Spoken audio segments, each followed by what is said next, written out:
Aloha and welcome back to my channel. Today I've got an incredible story to share with you. A story that will leave you on the edge of your seat. Eager to learn how I turned this simple property into a jaw-dropping profit of $100,000 without ever buying this property. So grab some popcorn, take a seat, hit that subscribe button, and press the like button, and let's dive right in.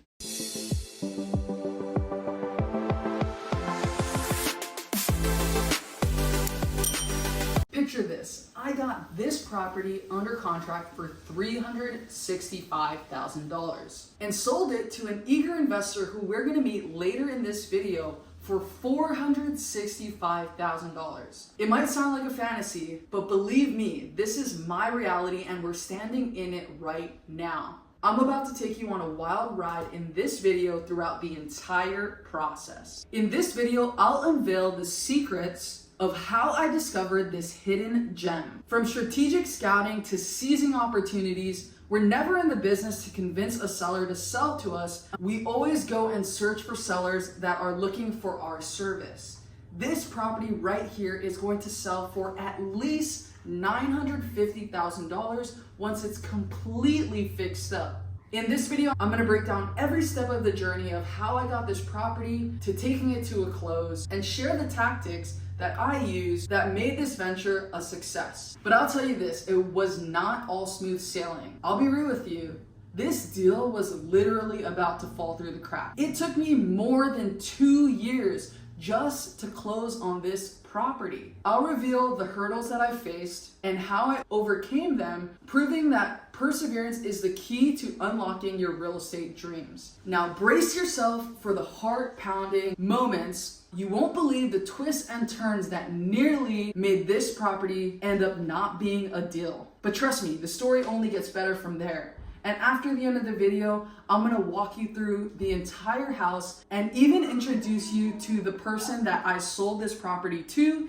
That way he can tell you why he would even sell this property to me for a $100,000 fee. Hit that like button if you are pumped to jump in on this exciting journey with me, and hit that subscribe so you're notified for more videos of walkthroughs just like this one. So let's embark on this journey. Let's go. First, I'm going to walk you through how I got this property just over 2 years ago. So I first talked to this seller way over 2 years ago before this property actually closed. When I first came to the house, the seller was eager to sell because they haven't paid payments on this house for years and years. The bank was about to foreclose on the property if they didn't pay the mortgage soon. The mortgage company was continually calling for them to catch up their payments, but they didn't have the money to pay. So the bank was just about ready to foreclose on this property. During this process from 2 years ago, we had to go through a long court process that nearly lasts way over 2 years. Essentially, the other person that owned the property was living in this house and he did not want to move, even though the bank was about to foreclose on this house. It was this whole process just to get him out of the house, and we had to go through court. And even when the court told him that the other seller had full power to sell this house, he still didn't want to leave. And the sheriffs didn't want to help us because they said that he is an owner on the house. And that completely wrecked me because what the heck? The court is saying, dude, you need to get out of this house, yet the sheriffs won't help me get him out of the house so that we can finally buy this house and get this seller out of foreclosure. If they went through the entire foreclosure process, eventually he would have had to leave. But in that case, they would have had bad credit. They would have never been able to get any loans anymore. So this was really their best option, was I could come buy the house cash, stop the foreclosure process, and there wouldn't be any issues.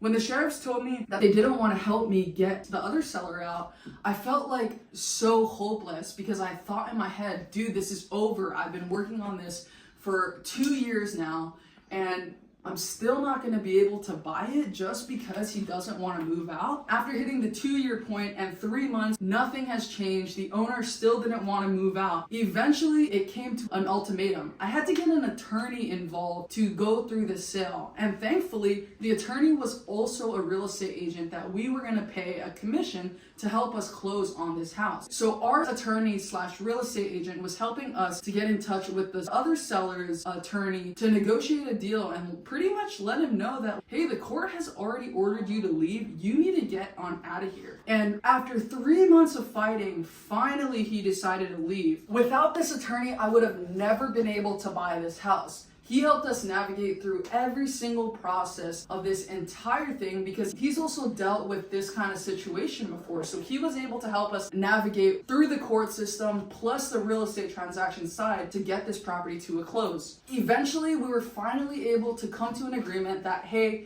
you need to be out of here by this date.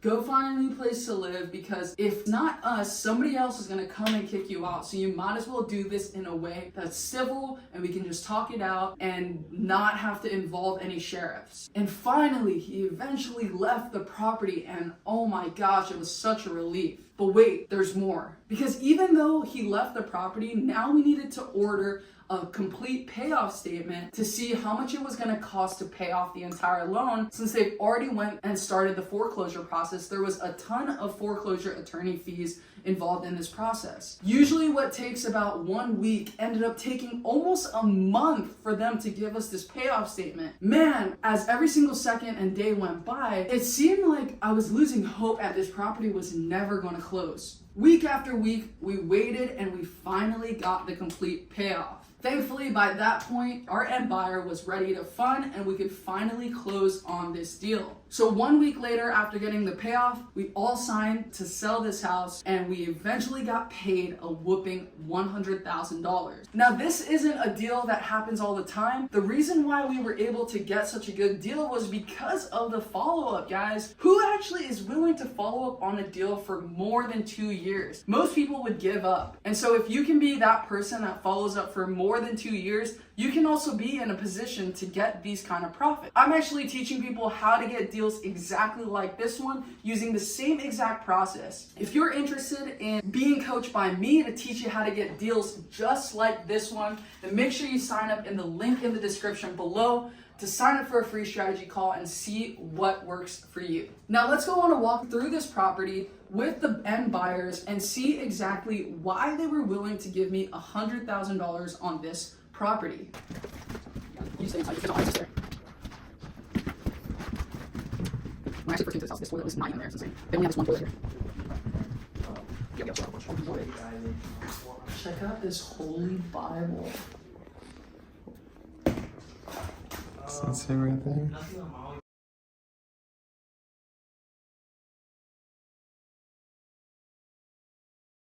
Guys, when you dump out the house, this is not something you throw away. If anything, you need to donate it, because guess what? We went to Target yesterday and there were no Bibles. One of my friends was looking for a Bible and they didn't even have the best-selling book for sale in Target. If you guys have an extra Bible that you guys want to donate, let me know, because I got hella people who are looking for Bibles. So these are the end buyers that actually bought this property, and they're gonna give us a walkthrough of what they're gonna do, and then we're gonna ask them some questions about the house itself. Yeah, so we plan to fully rehab this house, so we'll fully re-side it. It's all single wall right now. We're gonna frame out the walls and put drywall on it. This open concept already, we're gonna change all the ceiling drywall. Kitchen's gonna stay exactly where it is, but then we're gonna move this island to the center, have a big waterfall island laid up with this kitchen, do an accent wall over here, and yeah, open up, do all the landscaping. If you can see it here in the back. The floor plan inside here is a little different. So this was originally the hallway bathroom, but we're actually gonna close this wall in and make this the master. So if we make this the master here and we have the new entrance, we're gonna have, open this up also, we'll have a double vanity here, toilet, and then we'll have the stand-up. So this is actually the only full bathroom. If you're gonna make this a master bathroom, are you gonna add another bathroom? Yeah, so same with the other side here. See right here, there's a closet. So this is like a kid's room. We're gonna open up this closet because on the other side of this wall is a bathroom. Okay. So you'll make a full bathroom in that closet? Yeah, so we'll open that up and there will actually be a door here. Oh. So make a door here, and then if you see this bathroom is really tiny. It's not even a half bath, really. Yeah. I think in here is maybe 3 feet or so. So what we're gonna do is we're gonna open this up to a standard 6 feet. Then we'll actually have the shower here. So we'll have the shower where the toilet is, and then have the shower here, door on this side. And if you can see this closet, we're gonna open this up, make a closet there. The end of the bathroom should be about here. New closet, kids room, and then we still get that 10-foot room. So we So you're gonna make this room smaller. Yeah, we'll make this room smaller. It's a weird master house set up over here with the half bath. That's why we're setting up that side, and it should look a lot better. Plan this side.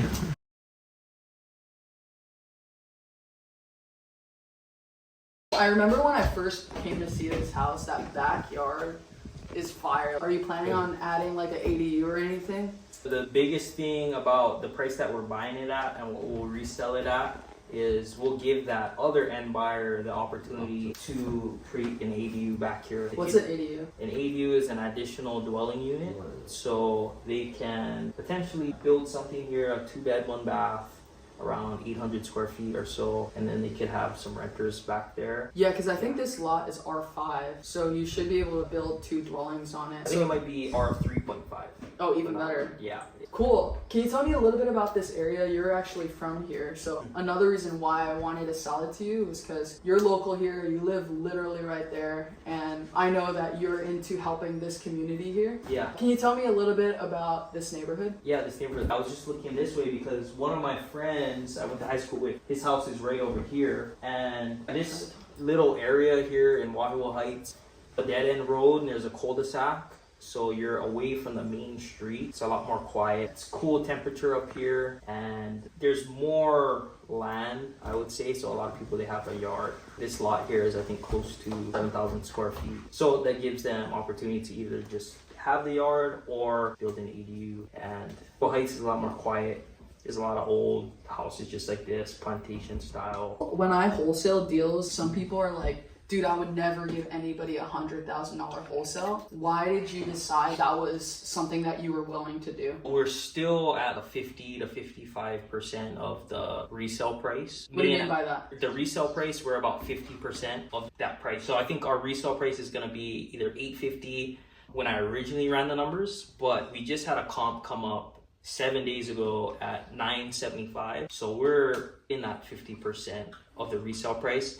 And I think me and Alfred's specialty is the contracting is your biggest risk when you're investing. So we have that side of the real estate investing dialed in a little bit better. So we can come at a better cost to renovate the property. So it gives us a big enough spread, and you make money on the buy, and it's just a safer deal being at that price. Say even she got it locked up at $165, we can still find a way to make it work for everybody where everybody wins. Yeah. So I got this locked up at $365,000, sold it to him for $465,000, and he's saying that total price is still half of what they're gonna sell it for. And let's say you sell it for $950,000 on a conservative level. What's the total hold time, rehab? Yeah, so I always run really conservative numbers at an 8-month timeline, and worst case scenario if we spend more and all this other stuff, but we could make it anywhere from $225,000 to about $150,000, say. And that's the numbers on this deal. That's worth it. So for me, if I can make 3 times the amount of what I make on a wholesale, then I'll take it down. Thanks for coming out. Yeah. Appreciate that.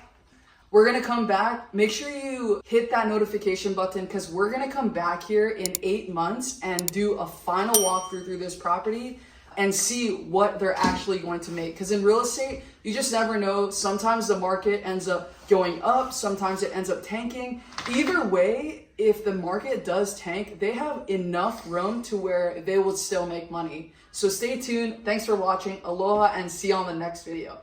Shoot!